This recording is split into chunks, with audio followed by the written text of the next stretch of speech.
আচ্ছা, অনেক কাস্টমারই জানতে চান যে আমরা আসলে ট্যাবটাকে কিভাবে একটা কম্পিউটারের মতো ব্যবহার করতে পারি।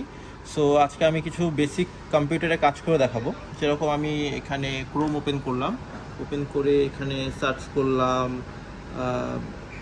21 ফেব্রুয়ারি।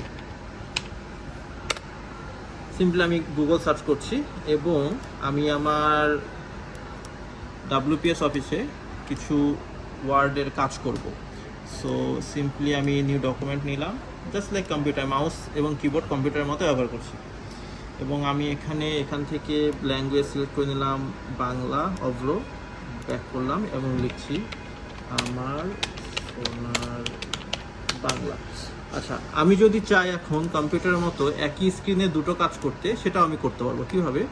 আমি এখান থেকে এটা স্প্লিট স্ক্রিন ভিউ দিব অ্যান্ড এইখানে আমি চাইলে ডাব্লিউপিএস অফিসটা ওপেন করব। সেম আমার ডাব্লিউপিএস অফিসটা এখানে ওপেন হয়ে গেল। এখানে আমার ডাব্লিউপিএস অফিসে আমি কাজ করছি।